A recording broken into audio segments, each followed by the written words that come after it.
Hello, and welcome to For Your Journey. Continuing the discussion on sacraments, this episode, District Apostle Kolb will talk about access to Holy Communion.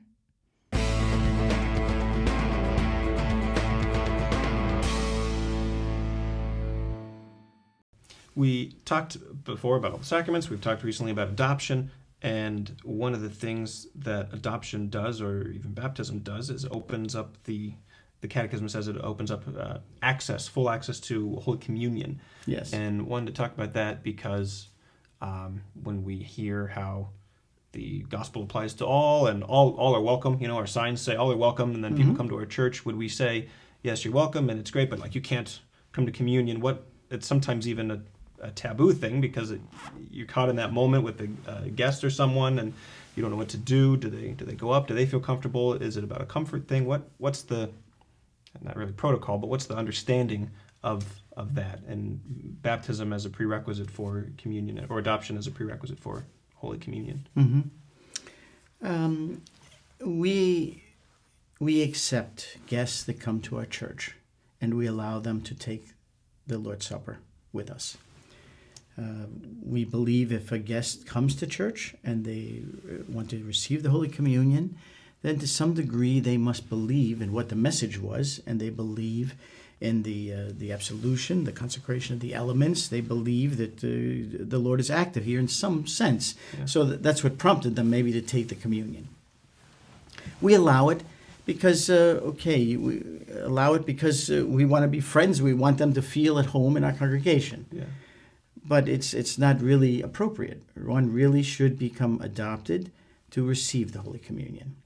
And it's important that somewhere down the road, after some times, that we sit together with a guest and explain that to them. Mm-hmm. It's the same, let's say, if a child would bring his friend home to the dinner table and it would ask its parents, could we have this one have supper with us? And most parents would say, yeah, it's okay.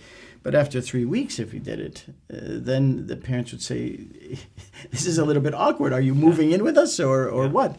And I think it's a similar kind of feeling. We want them to belong with us, to be part of us, but they really should make this profession in the adoption. Mm-hmm. Because communion, and that isn't just a profession for the adopted or for the baptized or for the guest, even for the lifelong member, it requires a certain understanding of really knowing what communion is, and that it's a profession, that it's all these different meals that the Catechism explains and that we kind of talked about in our previous episode about Holy Communion. And if I'm just doing it as a purely a ritual, or just because it's like a seventh inning stretch, I get to stand up a little bit, or it's a nice indicator that, service is kind of coming to a close. What am I going to do after service, and what am I going to do here? That's not appropriate. It removes the divinity of it a little bit, and we're not treating it with the full reverence that it should be. Exactly. Holy Communion is the highest part of the whole experience that starts in the beginning when we walk in with worship, and as we've outlined what an experience in a divine service is. Yeah. And this is the highest, most intimate moment. And we believe in this moment when we receive the communion, we are the closest to Jesus Christ. And we believe that he is acting through this servant to give us his body and blood, as he did at the Last Supper to the disciples. And so, yes, it's very holy for us, for the congregation. We allow a guest to partake of it, but they must understand, too, that this is a very holy act, number one, and the substance we receive out of Christ is holy, and we need to be prepared for that. And part of that is professing to believe, yes, I believe that, too, like you believe, like the rest, the assembly believes. Okay. Well, thank you very much. Okay, thank you.